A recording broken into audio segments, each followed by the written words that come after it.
Masuk tahun 1920, ISDV menggelar kongres di Semarang, Jawa Tengah, dan mengganti nama menjadi Perserikatan Komunis di Hindia Belanda, yang disingkat PKH, Perserikatan Komunis Hindia Belanda, saudara. Jadi artinya di tahun 1920 dia keluarkan warna aslinya, saudara, bahwa mereka adalah Perserikatan Komunis, Perhimpunan Komunis, Paguyuban Komunis. Kira-kira jelas tidak? Jelas tidak? Lalu siapa yang memimpinnya? Ketika itu ada dua orang Indonesia yang dijadikan pemimpin. Pertama adalah Semaun dari Surabaya, yang kedua adalah Darsono dari kota Solo, saudara. Padahal dua orang ini, maaf Pak Bu ya, sebelumnya ikut Sarekat Islam. Nah, Sarekat Islam pada saat ISDV didirikan kerjasama dengan Sarekat Islam, karena Sarekat Islam kira ini cuma asosiasi buruh, saudara, nggak ada kaitan dengan komunis. Alasan kedua, karena ISDP anti kapitalis, Sarekat Islam juga anti kapitalis, punya musuh bersama, sama-sama anti kapitalis, saudara, makanya dia gabung. Tapi saudara, begitu 1920 ISDV mengganti nama menjadi Perserikatan Komunis Hindia, bubar. Sarekat Islam nggak mau lagi untuk bersatu dengan mereka, saudara.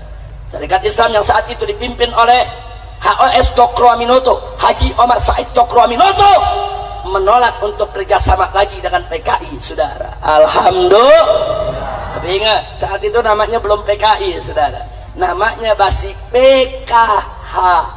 1914 namanya ISDV, 1920 berubah menjadi PKH, Perserikatan Komunis Hindia Belanda, saudara. Lalu tahun 1924, saudara, akhirnya Perserikatan Komunis Hindia Belanda mengganti nama lagi. Kali ini namanya adalah Partai Komunis Indonesia, yang disingkat PKI. Kira-kira jelas tidak? Jadi kalau begitu, sebelum jadi PKI awalnya apa namanya? ISDP tahun 1914, kemudian 1920 berubah jadi apa? PKH, kemudian 1924 berubah jadi PKI, sudah. Nah, kemudian di tahun 1926 dan 27 Partai Komunis Indonesia, saudara, karena merasa sudah lebih kuat, kali ini anggotanya lebih banyak, dia pujuk buruh-buruh, dia pujuk petani-petani, saudara, dia pujuk orang-orang miskin, saudara, untuk masuk ke dalam Partai Komunis Indonesia. Begitu anggotanya sudah lebih banyak dibandingkan tahun 1917, akhirnya tahun 1926 lagi-lagi mereka melakukan kerusuhan. Mereka bakar pabrik, bakar perkebunan, bakar perusahaan, saudara. Mereka lakukan kerusakan di mana-mana. Luar biasa. Pemerintah Hindia Belanda marah, saudara. Akhirnya pimpinan PKI ketika itu, saudara, yaitu Semaunnya, kemudian Darsononya, Musonya, Aliminnya, semuanya ditangkap dan semua dibuang ke Moskow, Rusia, saudara. Ya, pimpinan PKI dibuang ke Rusia. Mereka bisa hidup di Rusia. Lalu bagaimana dengan petani? Bagaimana dengan buruh yang mereka rekrut, saudara? 13.000 petani ditangkap oleh Belanda. Puluhan mereka gantung, ratusan mereka siksa habis-habisan.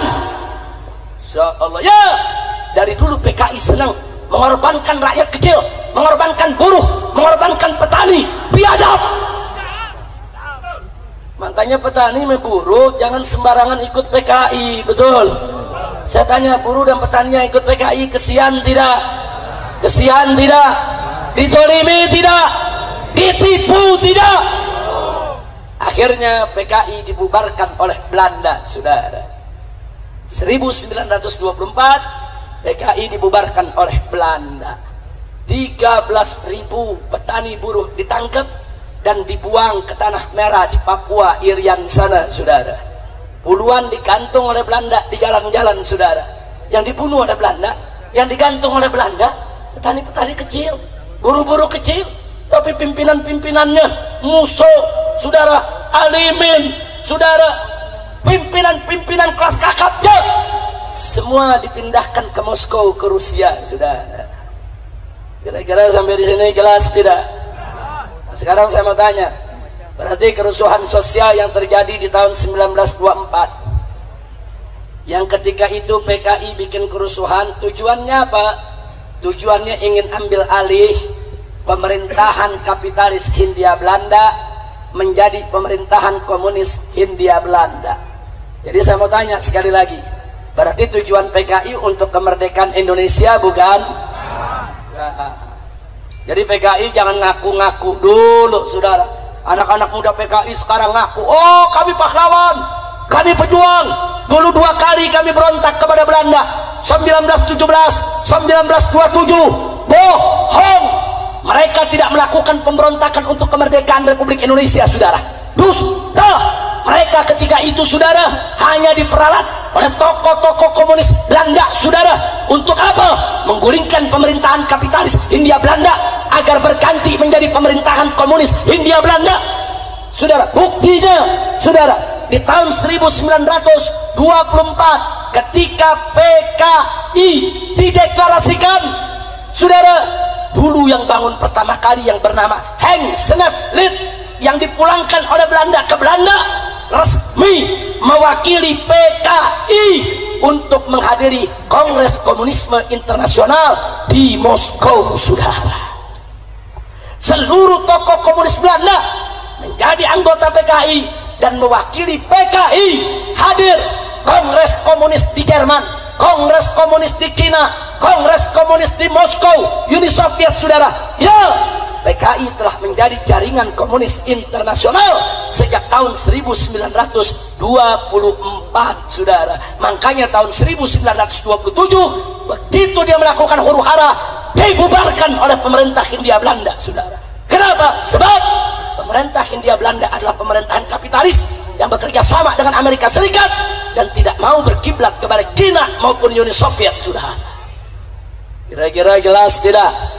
Nah, sekarang saya mau tanya sekali lagi, kalau gitu PKI berontak kepada Belanda untuk kemerdekaan Indonesia bukan? Untuk kemerdekaan Indonesia bukan? Kalau begitu petani dan buruh, saudara, dikorbankan tidak? Kalau begitu PKI jahat tidak?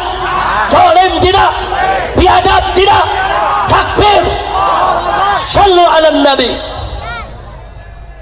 Saya berhenti dulu sampai di sini. Kira-kira jelas tidak lahirnya PKI? Jelas lahirnya PKI? Baik, bagian kedua, bagaimana PKI balik lagi, saudara? Begitu dilarang, musuh dibuang ke Rusia, alimin dibuang ke Rusia, saudara. Mereka tidak berani untuk balik ke Indonesia karena Belanda masih berkuasa. Begitu kita merdeka tanggal 17 Agustus 1945, saudara, begitu kita merdeka, siapa yang merumuskan kemerdekaan? Yang merumuskan kemerdekaan adalah tokoh-tokoh Islam dan tokoh-tokoh nasionalis. Tidak ada tokoh PKI, saudara. Tokoh-tokoh Islam: 1. Kiai Haji Wahid Hashim, pimpinan Nahdlatul Ulama. 2. Kiai Haji Abdul Qahar Mudzakkir, pimpinan Muhammadiyah, saudara. 3. Kiai Haji Agus Salim, pimpinan Sarekat Islam, saudara. Dan dari tokoh nasionalisnya ada Bung Karno, Bung Yamin, Bung Hatta. Mereka inilah yang merumuskan kemerdekaan Republik Indonesia. PKI tidak ikut, PKI tidak merumuskan, PKI tidak ikut dalam rapat persiapan untuk kemerdekaan Indonesia, saudara. Tidak. Kenapa? Sebab memang PKI tidak pernah berpikir Indonesia merdeka, saudara. Catat itu baik-baik. Jadi yang berjuang saat itu siapa? NU, Muhammad Serikat Islam bukan? Islam bukan? Mereka yang merumuskan, saudara. Merdekalah kita pada tanggal 17 Agustus 1945. Begitu kita merdeka, tokoh-tokoh PKI dari Moskow pulang, saudara. Pulang ini, musuhnya pulang, aliminnya pulang, rame-rame pulang. Kenapa mereka berani pulang? Karena Belanda udah lari, saudara. karena Belanda udah nggak ngejajah Indonesia lagi. Kemana mereka waktu Jepang menjajah kita, saudara? Kemana? Kalau memang mereka pejuang kemerdekaan, mestinya saat Jepang datang mereka turun dong. Enggak, mereka nggak turun lawan Belanda maupun lawan Jepang, saudara. Tapi begitu kita merdeka, mereka balik lagi, saudara. Begitu mereka balik tanggal 21 Oktober, baru 2 bulan kita merdeka, mereka deklarasikan kembali Partai Komunis Indonesia yang dipimpin oleh Musso. Kira-kira sampai di sini jelas tidak?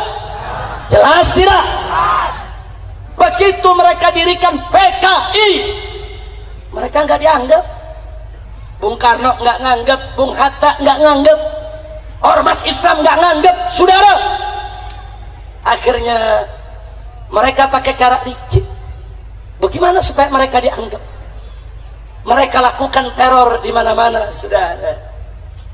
Begitu bulan Oktober 45, mereka deklarasikan PKI, tidak disambut oleh bangsa Indonesia, tidak disambut oleh para pendiri Republik Indonesia.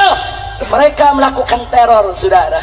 Di awal bulan November, saudara, saudara, mereka bergerak di basis mereka. Ketika itu mereka punya banyak pengikut di Tegal, Brebes, Pemalang, Pekalongan.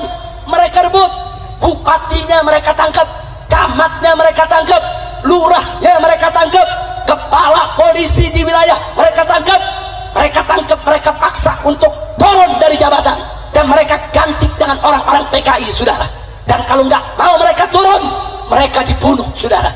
Makanya, saudara, beberapa bupati mereka bunuh, camat mereka bunuh, kepala desa mereka bunuh, yang tidak mau turut kepada mereka, saudara. Akhirnya mereka rebut, saudara, Keresidenan Pekalongan, meliputi Tegal, Brebes, Pemalang, dan mereka serbu Cirebon. Tentara ditangkapi, tentara dilucuti, Cirebon bupatinya ditangkap, saudara. Bukan itu saja, mereka juga masuk ke daerah Banten, saudara. Di Banten ada geng nama tokoh PKI Banten. Mereka culik Bupati Lebak, saudara, yaitu Raden Harti Winangun. Mereka bunuh di jembatan Serang, saudara. Enggak sampai di situ, mereka bergerak di Tangerang. Mereka culik tokoh nasional Otto Iskandar Dinata. Mereka tangkap, mereka sembelih, mereka bunuh karena tidak setuju dengan PKI. Insya Allah. Jadi supaya anda tahu, saudara, kenapa mereka lakukan itu? Karena mereka punya basis. Basisnya buruh dan petani, saudara. Di mana mereka punya basis, mereka bunuh yang nggak mau tunduk kepada mereka. Di mana mereka tidak punya basis, mereka pura-pura baik kepada umat Islam, saudara. Di Jawa Barat PKI nggak ada basisnya, saudara. Alhamdulillah. Di Jawa Barat dari dulu sampai sekarang basis Islam, bukan basis PKI. Betul? Betul? Takbir. Hidup Islam. Hidup Jawa Barat. Takbir. Sallu ala Nabi. Pertanyaannya, apa hasil teror yang dilakukan oleh PKI? Saudara, ketika itu kita baru merdeka. Yang namanya baru merdeka, pemerintah masih lemah, tentara masih lemah, polisi masih lemah. Betul? Betul? Baru merdeka 2 bulan dirongrong oleh PKI, saudara. Biadab ini PKI, saudara. Makanya PKI bisa rebut Brebes, rebut Tegal, rebut Pemalang. Kenapa dia bisa rebut? Dia rebut Tangerang, dia rebut Serang, saudara. Kenapa dia bisa rebut? Karena saat itu Bung Karno masih lemah, pemerintahan masih lemah. Biar kita tahu, biadab. Kalau gitu PKI pengkhianat, tidak. Tapi taktik mereka berhasil, saudara. Akhirnya mereka dipanggil oleh Bung Karno. Bung Karno bujuk mereka untuk tidak mengganggu rakyat. Apa hasilnya, saudara? Tahun 1947 terpaksa akhirnya Bung Karno tidak ada jalan lain. Tokoh PKI diangkat menjadi Perdana Menteri Republik Indonesia, saudara. Dialah yang bernama Amir Sarifuddin Harahap. Itu tokoh PKI, saudara, jadi Perdana Menteri. Ya, niat Bung Karno baik. Kalau PKI dikasih tempat, PKI dibagi tempat di pemerintahan, dia nggak ngajak, Dia nggak bunuh camat, nggak bunuh lurah, nggak bunuh bupati. Ini negara baru merdeka, saudara. Belum lagi Belanda ngancem mau balik, saudara, mau rebut lagi Indonesia, mau jajah Indonesia. Bung Karno bujuk PKI, Amir Syarifuddin jadi Perdana Menteri Republik Indonesia. Saya tanya, PKI licik tidak? Licik tidak? Jahat tidak? Sekarang mari kita lihat, lalu bagaimana begitu jadi Perdana Menteri? Begitu Amir Syarifuddin menjadi Perdana Menteri, dia tokoh PKI, saudara. Semua orang PKI dimasukkan ke dalam lini-lini pemerintahan. PKI dimasukkan ke tentara, PKI dimasukkan ke polisi, PKI dimasukkan ke bagian pegawai negeri sipil. PKI diangkat dari camat, diangkat dari bupati, di mana-mana PKI menjadi pejabat. Ya, saudara, tentara semua angkatan darat disusupi PKI, angkatan udara disusupi PKI, angkatan laut disusupi PKI, kepolisian disusupi PKI. Kok bisa lah orang Perdana Menterinya PKI, saudara? Insya Allah, bahaya tidak? PKI nguasai, saudara. Masumi protes, ulama protes, kiai protes, datang ke Bung Karno supaya Amir Syarifuddin diberhentikan dari Perdana Menteri. Ini berbahaya. Semua pejabat diganti dengan PKI. Tapi ketika itu Bung Karno tidak punya alasan. Apa alasannya mau berhenti? Subhanallah, alasan itu datang setahun kemudian. Di tanggal 17 Januari, saudara, tahun 1948 terjadi perjanjian Renville, saudara, antara Indonesia dengan Belanda. Indonesia diwakili oleh Perdana Menterinya, yaitu tokoh PKI Amir Syarifuddin. Dan apa hasilnya? Isi perjanjiannya merugikan Indonesia, menguntungkan Belanda, membuka pintu Belanda balik lagi ke Indonesia, saudara. Marah tokoh-tokoh Islam, marah para ulama, marah tokoh nasionalis. Rame-rame mereka datangi Bung Karno. Kompak saat itu nasionalis, saudara, dengan umat Islam, dengan para ulama. Dia tekan, dan akhirnya tanggal 23 Januari, cuma 5 hari setelah perjanjian Renville, 23 Januari 48, saudara, Amir Syarifuddin diberhentikan dari Perdana Menteri. Kabinetnya dibubarkan. Lalu siapa yang diangkat sebagai pengganti? Soekarno mengangkat Wakil Presiden Muhammad Hatta sebagai Perdana Menteri, saudara. Ya, kenapa Muhammad Hatta yang diangkat? Karena tokoh-tokoh Islam nasionalis minta Muhammad Hatta menyelamatkan Republik Indonesia dari PKI. Ya, Muhammad Hatta langsung ambil alih, saudara. Beliau jadi Perdana Menteri. Apa yang beliau lakukan, saudara? Begitu masuk bulan Mei, yang beliau lakukan adalah, saudara, beliau melaksanakan program RERA, rekonstruksi dan rasionalisasi. Artinya apa? Seluruh orang PKI yang ada di TNI, yang ada di pegawai negeri, yang jadi pejabat diberhentikan oleh Bung Hatta, saudara. Takbir. Berarti bagus tidak? Bagus tidak? Bagus tidak? Semua, saudara. Oh, mana kolonel-kolonel angkatan darat yang PKI? Diberhentiin. Mana brigjen-brigjen yang PKI, saudara? Diberhentikan. Akhirnya PKI marah, saudara. Marah. Tentara-tentara PKI nggak mau berhenti. Mereka marah. Mereka nggak mau keluar dari angkatan darat, nggak mau keluar dari angkatan laut, nggak mau keluar dari angkatan udara, nggak mau keluar dari kepolisian, nggak mau berhenti dari pejabat, saudara. Tetap diberhentikan. Lalu apa yang terjadi, saudara? Begitu diberhentikan, saudara, maka seluruh tokoh PKI yang masih ada di luar negeri, saudara, baik ada di Cina maupun Moskow, rame-rame turun ke Indonesia, saudara. Bulan Agustus 48 mereka gelar kongres untuk melawan Bung Hatta, saudara. Mereka merasa Bung Hatta sudah merusak segala rencananya. Agustus gelar kongres, saudara, dan hasilnya tanggal 5 September PKI secara terbuka mengumumkan, minta kepada Presiden Soekarno agar negara kesatuan Republik Indonesia berkiblat kepada Uni Soviet, saudara. Jadi PKI bilang Indonesia harus berkiblat kepada Soviet, Indonesia harus bersatu dengan Uni Soviet, Indonesia tidak boleh diatur oleh Amerika yang kapitalis, kita harus jadi negara sosialis, komunis. Dan keinginannya ditolak oleh Bung Karno, saudara. Begitu ditolak, lalu apa yang terjadi pada tanggal 10 September, saudara? Mari kita lihat 10 September, saudara. PKI mengumumkan di Madiun satu negara baru yang namanya adalah Negara Soviet Indonesia, saudara. Ditulis Negara Republik Soviet Indonesia.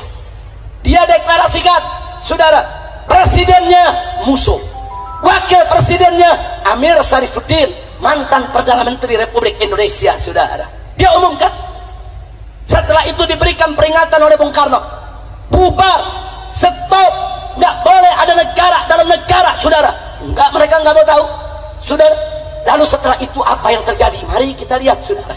Begitu mereka umumkan Negara Republik Soviet Indonesia, ulama-ulama di Madiun, pimpinan pondok pesantren di Magetan, di mana-mana yang tidak mau mengakui Negara Republik Soviet Indonesia, mereka serbu, mereka bunuh, saudara. Pesantren-pesantren mereka bakar, kiai-kiai mereka bunuh, saudara. Itu terjadi dari tanggal 10 September. Gubernur Jawa Timur mereka culik, mereka bunuh, saudara. Kepala Rumah Sakit Solo mereka culik, mereka bunuh. Kepala Kepolisian Madiun mereka culik, mereka sembelih, mereka bunuh, saudara. Itu terjadi dari tanggal 10 September, 11, 12, 13. Puncaknya, saudara, tanggal 17 September, seorang ulama besar, Nahdlatul Ulama, Kiai Haji Sulaiman Suhdi Afandi, ditangkap dengan 108 santri dan ustadz, saudara.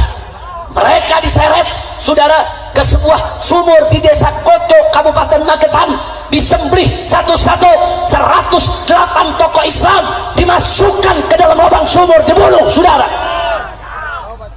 Saya bertanya, biadab tidak? Biadab tidak? Dari situ mereka rebut satu persatu, saudara. 18 September, saudara, mereka rebut Madiun, mereka rebut Ponorogo, Pacitan, Rembang, Cepu, Purwodadi, Sukorejo, saudara, Magetan, semua kota-kota di Jawa Tengah direbut oleh mereka. Pertanyaannya, kenapa mereka bisa merebut? Mereka punya senjata, ada militer jadi PKI, saudara. Ada angkatan darat jadi PKI, ada angkatan laut jadi PKI, ada angkatan udara jadi PKI, ada polisi jadi PKI. Mereka punya senjata, mereka nggak mau berhenti dengan senjata mereka, saudara. Mereka rebut semua kota yang ada di Jawa Tengah. Ya Allah, biadab tidak? Biadab tidak? Sampai di situ, saudara. Sepanjang 18 September sampai 21 September, mereka bikin 2 ladang pembantaian. Satu di pabrik gula Gorang Gareng, saudara, yaitu di Magetan. 2 di pabrik gula Alas Tua, saudara. Itu ratusan masyarakat mereka tarik, orang NU, Banser, Masumi, saudara, semua mereka tarik, mereka culik, dimasukkan dalam pabrik gula Gorang Gareng, mereka sembelih satu-satu, saudara. Saking banyaknya yang mereka bunuh, saking banyaknya yang mereka potong, itu banjir darah di dalam pabrik gula Gorang Gareng, itu tinggi darah lewat mata kaki, saudara. Biadab. Jangan bilang PKI pahlawan dulu, saudara. Kita punya datanya, kita punya faktanya, saudara. Dan masih ada saksi hidup, saudara, yang ngalami yaitu peristiwa tersebut. Kita punya foto-fotonya, saudara. Biadab. Dan mereka bikin 7 sumur yang mereka sebut sebagai sumur neraka, saudara. Setiap sumur ratusan mayat mereka ceburkan ke sana. Mayat bupati, mayat camat, mayat kepala kepolisian, mayat kiai, mayat santri, mayat pimpinan partai Islam, saudara, mayat Banser, semua mereka ceburkan dalam 7 sumur. Satu sumur, saudara, ada yang 200 kerangka mayat, ada yang 300 kerangka mayat, saudara. Biadab. Dan 7 sumur ada di Kabupaten Magetan. Tadinya itu nggak terungkap, saudara. Itu peristiwa terjadi tahun 48, nggak ada yang tahu. Keluarga pada nyari, keluarga bupati nyari, mana suami saya? Suami saya jadi bupati diculik oleh PKI, di mana dia? Santri-santri pada nyari, termasuk Kiai Haji Sulaiman Suhdi, pimpinan pondok pesantren. Saudara, pesantrennya dibakar, kiainya kemana? Semua santri nyari, saudara. Baru tahun 1950 beberapa orang-orang PKI yang ditangkap, akhirnya mereka insaf, dan mereka yang nunjuki itu tempat, saudara. Mereka tunjuki di sana sumurnya, di sana sumurnya, karena sumur itu habis mereka masukkan mayat, mereka tutup, saudara. Sumur tersebut mereka tutup, jadi orang nggak tahu kalau di situ ada sumur, saudara. Nah, baru bulan Januari tahun 1950 ribuan masyarakat Magetan, Madiun, Pacitan rame-rame turun ke sumur-sumur tadi, saudara.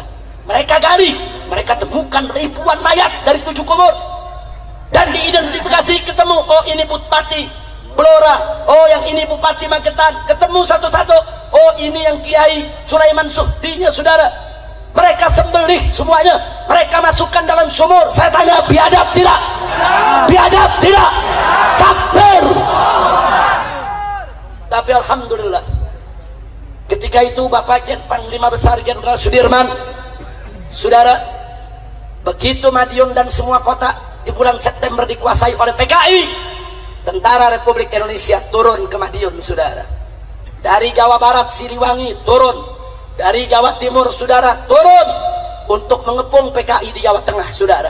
Ketika itu tentara nasional dari Siliwangi ribuan turun, saudara. Begitu juga dari Jawa Timur yang dipimpin oleh Kolonel Gatot Subroto, saudara. Atas perintah Panglima Besar Jenderal Sudirman, perang, saudara. 12 hari 12 malam tempur di kota Madiun, saudara.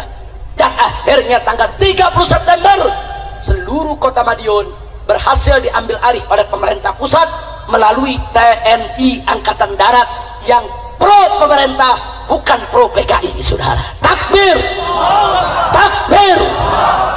Lalu PKI keluar dari Madiun, oh mereka marah. Lalu apa yang mereka lakukan, saudara?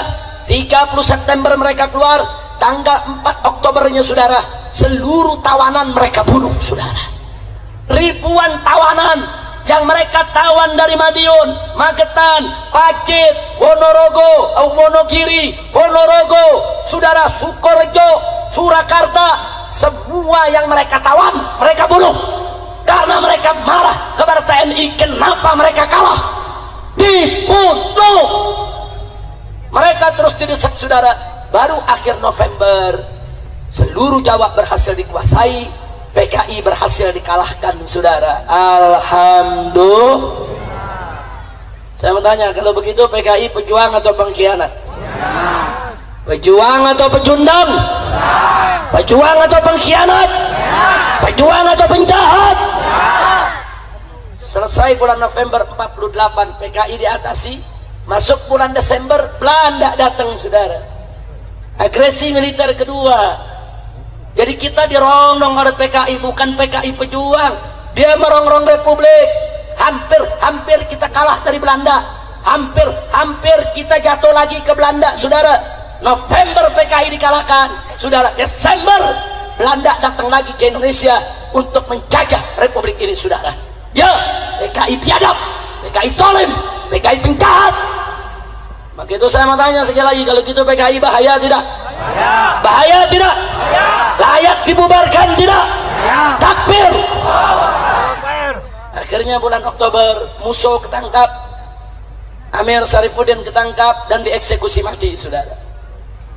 Tapi saudara, Soekarno terlalu penuh belas kasih. Soekarno tetap tidak mau bubarkan PKI, saudara. Semua tokoh minta kepada Bung Karno keluarkan dekret bubarkan PKI. Dia sudah membunuh ribuan orang, membunuh pejabat, membunuh jenderal, membunuh tentara, membunuh kiai, membunuh santri. Saya tanya, patut tidak dibubarkan? Layak tidak dibubarkan? Tapi Soekarno nggak mau bubarin. Apa kata Soekarno? Itu kan kesalahan segelintir orang. Itu kan yang salah Musso sama Alimin. Itu kan yang salah cuman Amir Sarifuddin. Yang lain jangan disalahkan. Akhirnya saudara, PKI tidak dibubarkan. Nah, semenjak saat itu PKI diambil alih oleh DN Aidit, saudara. Musuh selesai, mati sudah. Sekarang masanya Dipo Nusantara. DN Aidit itu kepanjangan Dipo Nusantara Aidit, saudara. Dia dengan nyoto mengambil alih PKI. Lalu bagaimana cara dia bangkit? Kali ini karena Soekarno yang tidak mau bubarkan mereka rangkul Bung Karno, saudara. Mereka rangkul Bung Karno, mereka deketi Bung Karno, mereka puji-puji Bung Karno, bahkan seluruh program Bung Karno mereka dukung. Sampai Bung Karno sayang kepada mereka, saudara. Supaya Anda tahu, akhirnya saudara, tahun 51 mereka mulai mengkonsolidasikan diri, dan tahun 55 PKI resmi ikut pemilihan umum pertama di Indonesia, saudara. Dan mengejutkannya, PKI menang 4 besar, saudara. Berarti saya tanya, berarti PKI setelah berontak ternyata yang milih masih banyak ya? Jawab yang kompak, masih banyak yang milih tidak? Masih banyak yang milih tidak? Menjadi 4 besar setelah PNI, Masumi, NU, PKI, saudara. 4 besar partai menang di Indonesia, saudara. Salah satunya adalah PKI. Sudah berontak, sudah ngebunuh, dimaafkan, sampai boleh ikut pemilu. Jadi 4 besar, saudara. Lalu apa yang terjadi, saudara? Begitu menang pemilu dan Soekarno makin dekat dengan PKI, PKI makin disayang oleh Bung Karno, saudara. Walaupun Bung Karno bukan PKI, saudara, tapi Bung Karno disayang oleh PKI dan sayang kepada PKI, saudara. Akhirnya ulama-ulama marah. Di bulan September tahun 1957 digelar Kongres Ulama se-Indonesia di Palembang, Sumatera Selatan, saudara. Putusan para ulama se-Indonesia dalam pertemuan Kongres Palembang, saudara, adalah meminta kepada Presiden Soekarno untuk mengeluarkan dekret pelarangan paham komunis dan pembubaran partai PKI, saudara. Ini ulama udah kompak, dari NU-nya, dari semuanya, saudara, kumpul. Ini ulamanya, ini bukan organisasi yang kumpul, ulama. Lalu bagaimana sikap Bung Karno? Bung Karno menolak, saudara. Bung Karno tidak mau membubarkan PKI. Lalu apa yang terjadi setelah itu, saudara? Ya, karena Bung Karno tidak mau bubarkan PKI, akhirnya ada segelintir tokoh Islam bersama tentara-tentara nasionalis di Sumatera. Mereka marah kepada Bung Karno, saudara. Mereka koreksi pemerintahan Soekarno, mereka berontak, mereka dirikan PRRI, Pemerintahan Revolusioner Republik Indonesia. Sebetulnya PRRI itu, saudara, itu pemberontakan tujuannya untuk lawan PKI, untuk menjauhkan Bung Karno dari PKI, untuk menyelamatkan Indonesia dari PKI. Hanya saja PRRI konsolidasinya nggak kuat ke bawah. Kalau PKI kuat ke bawah, saudara. Akhirnya pemberontakan PRRI berhasil dipadamkan oleh Bung Karno. Lalu apa yang terjadi setelah itu, saudara? Itu tahun 57, 58, saudara. Akhirnya masuk tahun 60, PKI memprovokasi Bung Karno. Bung Karno punya ide, kalau Indonesia mau damai, kalau Indonesia mau jaya, nasional, agama, dan komunis harus bersatu. Jadilah politik Nasakom, saudara. Dia keluarkan Nasakom. Ya, ketika itu NU ikut mendukung Nasakom, PNI mendukung Nasakom, PKI nomor 1 dukung Nasakom. Masumi tidak mendukung, saudara. Karena Masumi tidak mendukung, di tahun itu juga Masumi dibubarkan oleh Bung Karno, saudara. Masumi itu partai Islam terbesar saat itu, saudara. Partai Islam terbesar. Majelis Syuro Muslimin Indonesia, saudara, dibubarkan.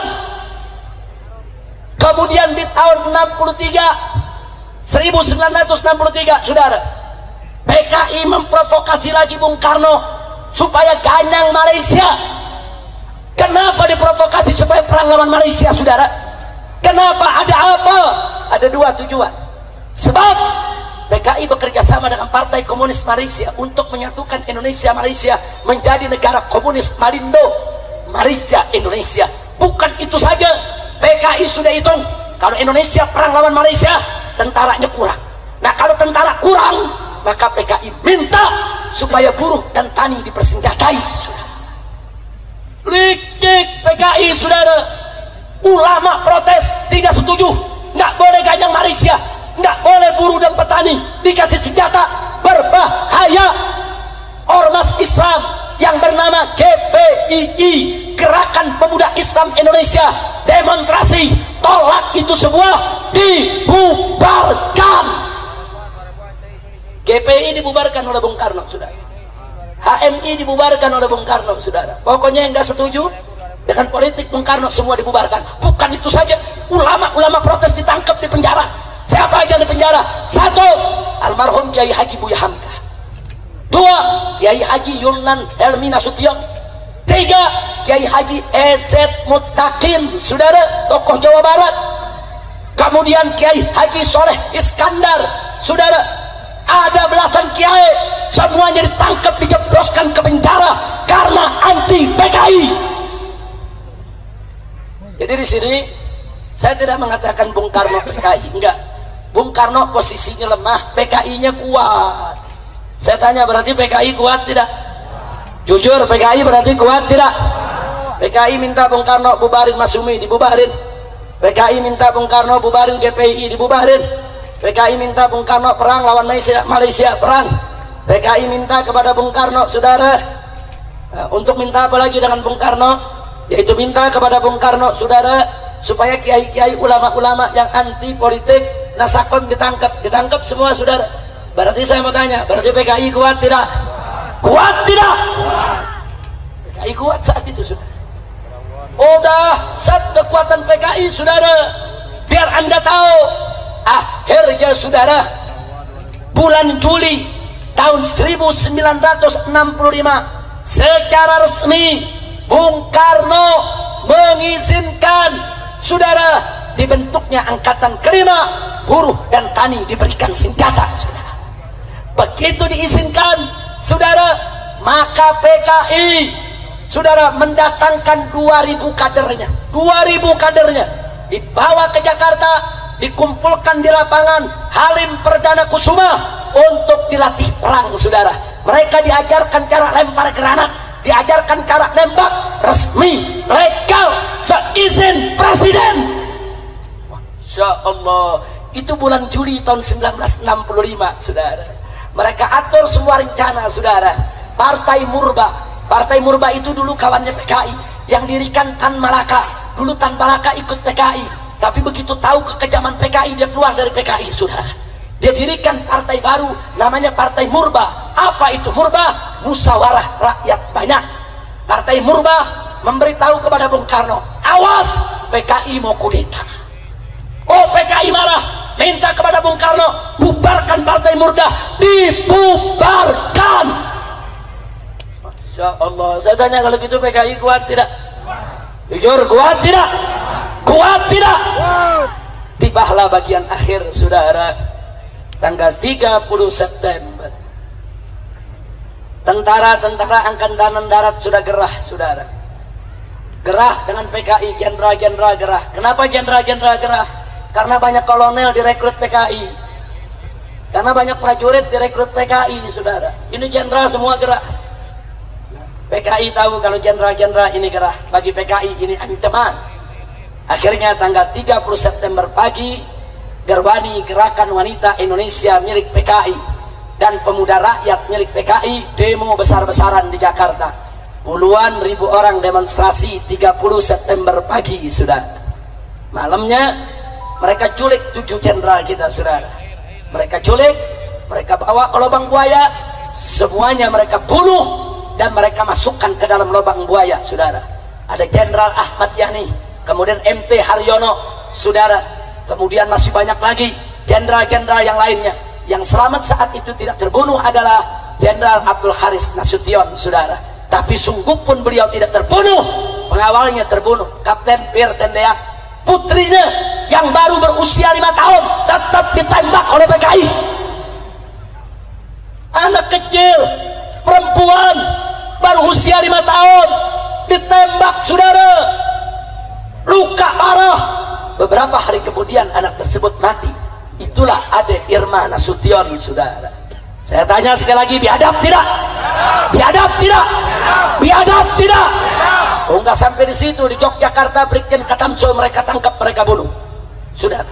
Kolonel Sujono, saudara, di Yogyakarta juga mereka bunuh. Bahkan ada polisi, ajudan inspektur polisi Karasat Tubun yang menjaga rumah Wakil Perdana Menteri bersebelahan dengan rumah Jenderal Ahmad Abdul Haris Nasution, juga mereka tembak malam itu, saudara.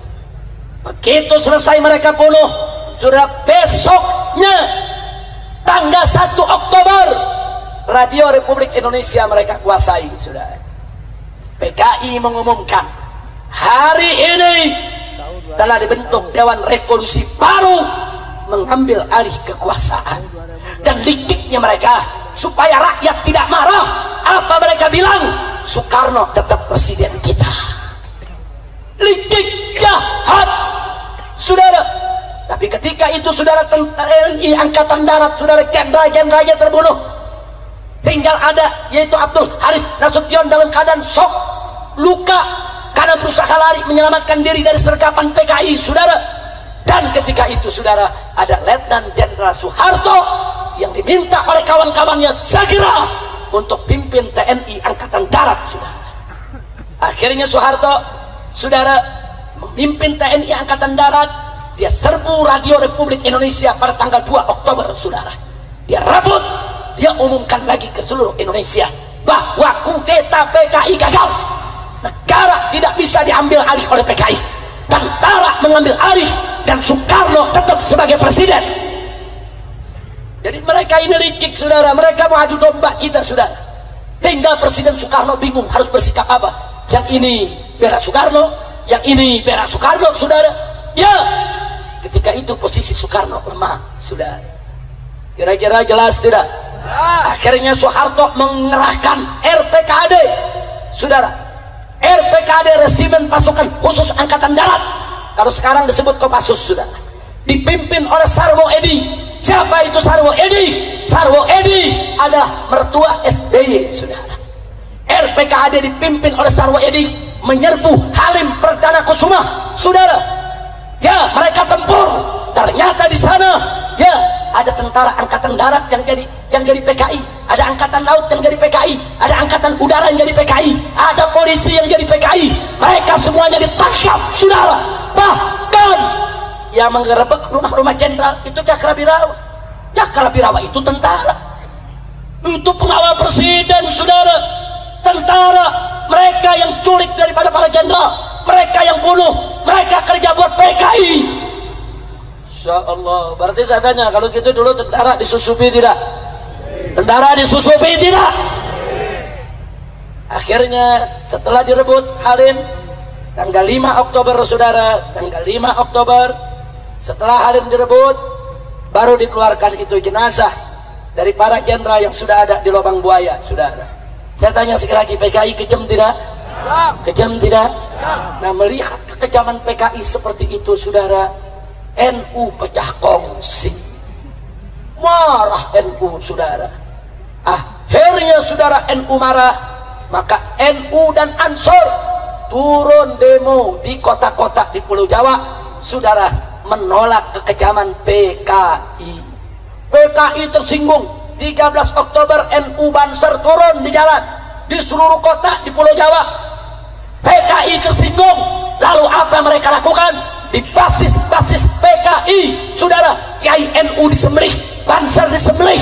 Bahkan di Banyuwangi, saudara, tidak kurang dari 66 anggota Banser mereka culik, mereka racuni, mereka sembelih, mereka masukkan ke sumur, saudara. Ya, begitu itu terjadi saudara, begitu NU dibunuh oleh PKI di mana tempat, semua Banser marah, semua NU marah. Akhirnya bulan Oktober tersebut terjadi bentrok besar-besaran antara NU dan PKI saudara. Di setiap kampung, setiap desa, tiap kecamatan, jangan anda bilang cuma NU yang bunuh PKI saudara. PKI yang lebih dulu bunuh NU. Betul? Betul? Di kampung-kampung basis PKI, NU dibunuh, NU disembelih, Banser disembelih. Makanya NU tidak diam, Banser tidak diam. Mereka turun di basis-basis NU, basis-basis Banser. Semua orang PKI ditangkapi saudara. Ya, saling bunuh, saling hantam. Itu yang terjadi dan saudara. Dan akhirnya PKI kalah, NU yang diberikan kemenangan oleh Allah Subhanahu wa taala. Takbir. Takbir. Berarti saya mau tanya, jasa NU besar tidak? Jasa Banser besar tidak? Jasa tentara besar tidak? Takbir. Insya Allah. Saudara, kami di FPI punya file. Kami kumpulkan bebundal-bundal, satu bundal segini, semua foto-foto dan nama-nama korban ulama-ulama NU, korban kawan-kawan Banser yang dibunuh oleh PKI saudara. Makanya anak-anak muda hati-hati kalau anda buka ngajinya sama Syekh Google. Ini banyak sekarang ngaji sama Syekh Google saudara. Tulis PKI langsung dijawab sama Syekh Google. Nah itu banyak tulisan-tulisan yang dibuat oleh PKI. Yang PKI ceritakan kami dibunuh NU, kami disembelih Banser. Ketika itu NU jahat, Banser jahat, masa kami disembelih, masa kami dibunuh. Tapi yang mereka bunuh kiai mereka nggak cerita saudara. Saya mau tanya, siapa yang mulai ngebunuh, NU atau PKI? Jawab yang kompak. Yang memulai siapa? Yang jahat siapa? Yang bunuh kiai siapa? Jadi kalau Banser marah wajar tidak? NU marah wajar tidak? Umat Islam marah wajar tidak? PKI membunuh, dibunuh lagi, wajar tidak? PKI membunuh kiai, dibunuh oleh masyarakat, wajar tidak? Takbir. Jadi jangan kaget, PKI bunuh satu kiai, Banser bunuh 1000 PKI. Satu kiai harganya 1000 musuh saudara. Bagus tidak? Malah bukan 1000, musuhnya 1 juta. Iya. Masya Allah. Kira-kira jelas tidak? Jelas tidak? Nah sekarang mereka balik cerita, mereka bilang NU yang jahat, ulama itu yang jahat, kami korban, kami pejuang. Mereka putar balik, apa mereka bilang tuh yang jahat Soeharto tuh, yang jahat Orde Baru, tuh yang jahat NU tuh Banser. Kalau kami ini cuma korban. Makanya jangan mau diputar balikin fakta. Begitu saya tanya sekali lagi sebelum saya akhiri saudara, kalau begitu udah jelas belum cerita PKI? Malam ini sudah saya sampaikan, jelas tidak? Jelas tidak? Jadi kesimpulannya PKI itu pejuang atau pecundang? Pejuang atau pecundang? Pejuang atau penjahat? PKI itu berjuang untuk kemerdekaan tidak? Untuk Indonesia atau untuk Uni Soviet? Untuk Indonesia atau untuk Uni Soviet? Kalau begitu PKI berjasa tidak kepada Indonesia? Siapa yang memulai membantai saudara? Siapa yang bunuh ulama? Siapa yang bunuh kiai? Siapa yang bunuh santri? Siapa yang bunuh tentara? Siapa yang bunuh jenderal? Siapa yang bunuh polisi? Takbir. Kalau begitu, kalau PKI dibubarkan oleh TAP MPRS nomor 25 tahun 66, wajar tidak? Bagus tidak? Setuju tidak? Jadi kalau besok PKI mau bangkit lagi, biarkan atau lawan? Biarkan atau ganyang? Siap lawan PKI? Siap ganyang PKI? Siap habisi PKI? Takbir. Sallu ala Nabi.